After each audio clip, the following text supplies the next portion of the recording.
सृष्टि की उत्पत्ति से पहले ब्रह्मांड केवल शून्य और अंधकार से भरा हुआ था। उस शून्य में एक अनादि शक्ति थी जिसे परम शक्ति कहा जाता था। इस शक्ति के भीतर अपार ऊर्जा, प्रेम और सृजन की इच्छा थी। उसी इच्छा के कारण एक दिन परम शक्ति ने अपने आप को विभाजित कर दिया और तीन प्रमुख शक्तियों को उत्पन्न किया, ब्रह्मा, विष्णु और महेश। ये तीनों देवता सृष्टि की उत्पत्ति, पालन और विनाश के प्रतीक बने। ब्रह्मा ने अपनी शक्ति से सृष्टि का निर्माण शुरू किया। उन्होंने पंचतत्व पृथ्वी, जल, अग्नि, वायु और आकाश का सृजन किया और इनसे विभिन्न लोकों को बनाया। उन्होंने जीवों को उत्पन्न किया और उनके लिए नियम और धर्म की स्थापना की। ब्रह्मा ने मनुष्यों को ज्ञान, प्रेम और कर्म के माध्यम से जीवन जीने की प्रेरणा दी। लेकिन सृष्टि केवल निर्माण तक सीमित नहीं थी। विष्णु, जो पालन करता थे, ने इस सृष्टि को संतुलन में रखने का कार्य संभाला। उन्होंने अपने विभिन्न अवतारों के माध्यम से सृष्टि की रक्षा की। जब भी अधर्म और अन्याय बढ़ता, विष्णु अवतार लेकर धरती पर आते और धर्म की पुनर्स्थापना करते। उनके राम और कृष्ण जैसे अवतार इस बात का प्रमाण थे कि वे सदैव धर्म और सत्य की रक्षा के लिए तत्पर रहते। महेश, जिन्हें शिव के नाम से भी जाना जाता है, विनाश के देवता थे। लेकिन उनका विनाश केवल अंत नहीं था, वह पुनर्जन्म और नव सृजन की ओर ले जाता था।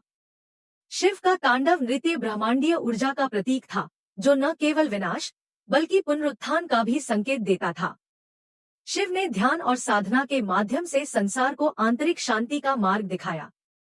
सृष्टि के प्रारंभिक काल में देवताओं और असुरों के बीच एक गहरा संघर्ष हुआ। असुर, जो अपनी शक्ति का दुरुपयोग कर रहे थे, देवताओं को हराने की कोशिश में लगे रहते।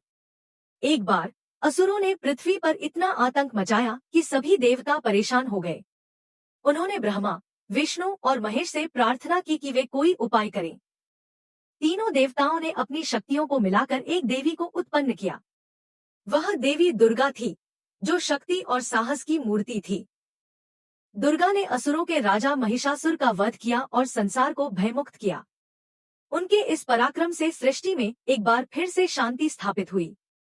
इससे यह स्पष्ट हुआ कि जब भी सृष्टि में असंतुलन आएगा, ईश्वर या उनकी शक्ति हस्तक्षेप करेगी और धर्म की स्थापना करेगी। समय बीतता गया और सृष्टि ने अनेक उतार चढ़ाव देखे। एक बार पृथ्वी पर इतना अधर्म और पाप बढ़ गया कि लोगों ने धर्म और सत्य को पूरी तरह से भुला दिया। इस स्थिति में विष्णु ने फिर से अवतार लिया। इस बार वे कृष्ण के रूप में प्रकट हुए। कृष्ण ने महाभारत के युद्ध में पांडवों का साथ देकर धर्म की रक्षा की और भगवत गीता के माध्यम से मानवता को जीवन का सही मार्ग दिखाया। भगवत गीता में कृष्ण ने अर्जुन को सिखाया कि जीवन में कर्म ही सबसे बड़ा धर्म है। उन्होंने यह भी समझाया कि आत्मा अजरमर है और मृत्यु केवल शरीर का अंत है, आत्मा का नहीं। कृष्ण के उपदेश न केवल उस समय के लिए बल्कि संपूर्ण मानवता के लिए अमूल्य धरोहर बन गए। इसके बाद सृष्टि के चक्र ने एक और महत्वपूर्ण मोड़ लिया जब भगवान शिव ने अपनी तपस्या से पार्वती को पुनः प्राप्त किया।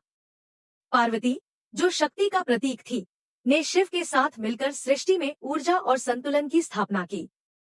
शिव और पार्वती के पुत्र कार्तिकेय और गणेश भी इस सृष्टि के महत्वपूर्ण अंग बने। गणेश, जिन्होंने अपनी बुद्धि और सरलता से संसार को ज्ञान का मार्ग दिखाया, आज भी प्रत्येक शुभ कार्य में सबसे पहले पूजे जाते हैं। इस प्रकार सृष्टि का चक्र निरंतर चलता रहा। देवताओं, ऋषियों और मानवों ने मिलकर धर्म और सत्य की राह पर चलते हुए सृष्टि को संतुलित बनाए रखा।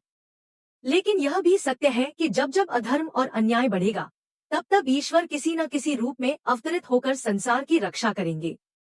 यह कथा केवल सृष्टि के निर्माण की नहीं, बल्कि जीवन के हर पहलू में ईश्वर की उपस्थिति और उनकी कृपा का प्रमाण है। यह दर्शाती है कि चाहे परिस्थिति कैसी भी हो, सत्य और धर्म की विजय निश्चित है।